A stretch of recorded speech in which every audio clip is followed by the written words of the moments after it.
Magandang gabi po sa inyong lahat. Tayo magbabalik ulit dito sa atin na simulan na hilig. Ayan, mangulikta ng barya at magbigay ng kanilang mga presyo sa ating mga online sinig. Sa naman tayong kolektor. Ayan. Special shoutout lang natin lahat po ng Cainta Rizal. Ayan. And then, yung mga mother ko naman dyan, ayan, mother ko po sa Dumpay, Basista, Pangasinan po, ayan, Milagros Soriano po ng Daragin, ayan. Lahat po ng Soriano family po dyan, ayan, masantos na labid si kayo namoy. Amin, ayan, sa Pangasinan.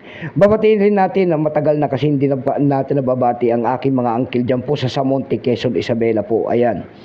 Bernal Bibinuya Pinto po, and Bernal Bilin Pinto po, and then Melchor Briones, ayan. And then Mercy Pinto Briones po, ayan. Sa lahat po ng Ilocano po dyan po sa Monte Quezon, Isabela, especially Soriano family, Pinto family, ayan, naimbag nga Rabiyo, amin, ayan. Meron naman tayong isi-sharing na barya guys, kasi ayan. Ayan po guys, oh. Year 1990 po, 2 piraso, magagandang coins. Ayan. 2 piraso guys, magagandang coins.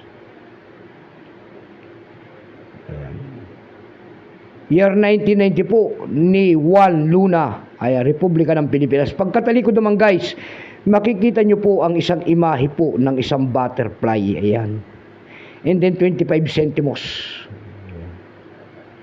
Ayan, butterfly.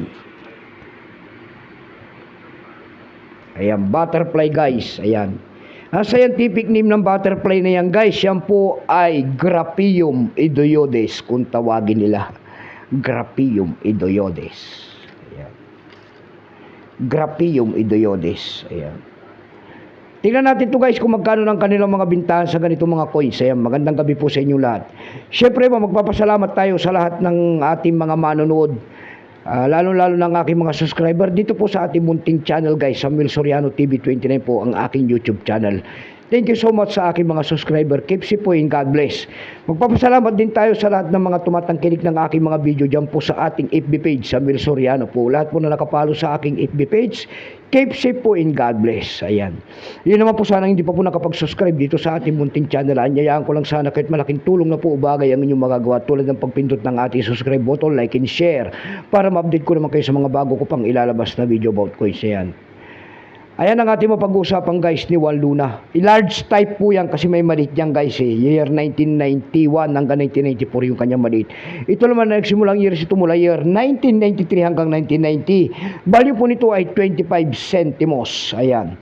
Currency piso 1967 up to date po kung ano materialis ang ginamit sa barya na yan. Yan po ay brass. May bigat lamang itong 3.9 grams. May habang 21 mm. May kapal po nitong 1.68 mm. Orientation po kung tawagin nila ay medal alignment.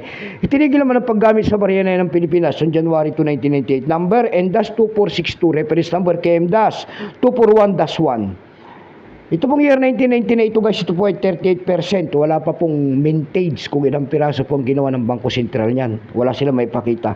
Pero may presyo na rin po yan doon sa ating numistayang binigyan na po ng presyo ng ating mga kolektor. Yung kanyang extra pen po ay may halaga na 21 pesos. Yung uncirculated dito ay 58 pesos ang kanyang presyo. Dako naman tayo sa kanyang price doon sa ating EB.com.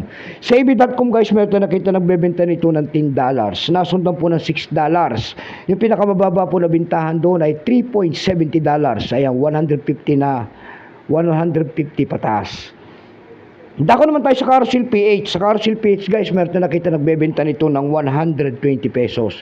Nasundan po yan ng 100 pesos. Yung pinakamababa po na bintahan doon ay 40 pesos na. Ayan lamang po ang aking may babaging kanyang presyo po. Keep safe po sa inyo lahat and God bless.